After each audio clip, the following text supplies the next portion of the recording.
Hey everybody, Tuesday evening weather for Weather Geeks, the Valley's most in-depth weather forecast video. Pretty nice day today. It was comfortable, it was breezy, it was a great day to just have the windows open and feel that early fall air. Today is one of those days that we dream about in January. We're probably going to dream about early next week as well because it looks, of course, awfully hot as we go into next week. Before we get into a temperature discussion this evening, let's talk a little bit about rain. We can't buy a drop of rain lately, especially in Mahoning and Columbiana counties, parts of Lawrence County as well. This actually takes us back over the last 2 months, showing the rainfall versus average. You'll notice how much yellow there is, all the below average rainfall. And then there's this little oasis from Trumbull and Mercer counties up towards Erie that's actually been above the average over the last 2 months. Now, of course, everyone's been pretty dry over the last 10 days or so. But when we look back 60 days, there's a pretty big contrast between areas around and north of I-80 and south of I-80, especially south of 224. And once you get down into southern Columbiana County, around Salineville, over towards East Liverpool, some deficits here of 4, 5, 6 inches worth of rain as far as the deficit goes over the last couple of months. It's been dry. Now at the airport, the numbers are kind of interesting this month. We're running a surplus at the airport, 4.51. That's 3/4 of an inch above average through the 24th of the month. But notice, over half of this came on one day. Back on Friday the 13th, 2.67 inches worth of rain with those late day thunderstorms. Other than that, though, yeah, it's been pretty sparse. I mean, we had almost a completely dry week last week. We did manage to pick up 0.21 yesterday. But yeah, it's been pretty dry, even in areas that were wetter earlier on in the month. Of course, we did not add anything to those totals today, sitting at 4.51 at the airport for the month. 73 is what we did this afternoon, 4 degrees above the average. 2 years ago, hot, 91 degrees back in 2017. One of the later 90-degree temperatures on record here. All right, I've been talking about this stat over the last couple of days since we made it above 70 today, and I think we're going to do it again on Thursday. It's pretty much a mortal lock at this point that we're going to get through September with highs at or above 70 every single day. And that's very unusual, in fact, unheard of in the month of September. Oftentimes in September, we have some pretty cool days with highs in the 60s. We've even had, in recorded history, highs in the 40s and 50s during parts of September before. But this year, at least 70 degrees every single day. And of course, our temperature records at the Youngstown Warren Airport go back to the early 30s. So it's been since at least then, since we've had the kind of September like we've had this year.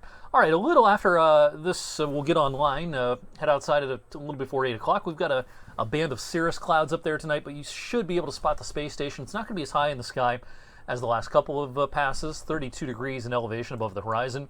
We had a really nice pass a few days ago that was up around 70 degrees higher than the horizon. So this is about half as high, but still a pretty good one. Again, 7:58 in the sky for about 6 minutes. All right, across the country this evening, no more severe weather in Arizona. The severe weather threat has shifted into the middle of the country where there's a tornado watch from parts of Wisconsin and Minnesota down through Iowa. Severe thunderstorm watch down into parts of Kansas this evening. Pretty easy to find where we have a front this evening when you look at the dew point chart or the dew point map across the country. Let me call up my front here. Got a warm front kind of like this, and this somewhat more humid air is going to start tracking our way, but it's going to take until the weekend, really. The humidity locally is a non-story, I think, for the next few days, but it certainly still feels like summer across the middle of the country. Another nice day coming up for tomorrow. We'll get into the return flow on the backside of high pressure, giving us a southerly breeze and temperatures getting up into the upper 70s. I think you'll notice the breeze tomorrow gusting maybe to 20 miles per hour or so. This next cold front is moisture starved, maybe a passing shower early in the day Thursday, but then I think Thursday afternoon turns out pretty nice. Temperatures similar to today, a few degrees above average, but very comfortable, low humidity, and some sunshine for Thursday afternoon. Friday looks beautiful as well. Once again, as a high slides off to the east, we'll get into, once again, kind of a return flow, and a southerly component of the wind will send temperatures into the middle and in some places upper 70s. Should be a nice evening for high school football, though a subtle increase in clouds will be noted. I think we'll be dry through Friday evening. Again, the dew point's a non-story for the next few days, but starting this weekend, here comes summer. It's back.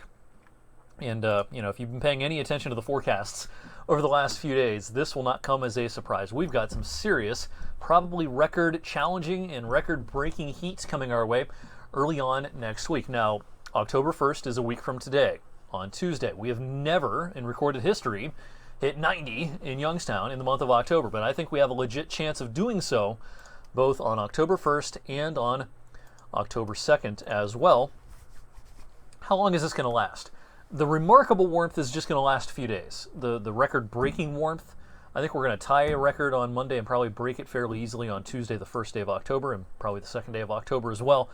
That lasts a couple of days, and then this ridge is going to break down towards the tail end of next week. Notice our oranges here as we transition into late next week, into the first weekend of October. Those oranges get a little paler. That ridge is getting squashed a little bit, and we'll see probably some fairly typical-ish early October weather for late in the first weekend of October into the new work week around the 6th, 7th, 8th of October. So we'll look beyond that. This is last night's run of the long-range European.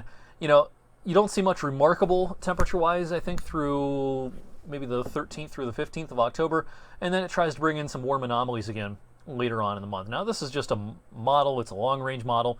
We'll take it with a grain of salt. But, you know, last year we had summer weather through about the 10th of October, and then the rest of October and November was actually pretty chilly compared to the average. In fact, we had a rare cooler than average November last year.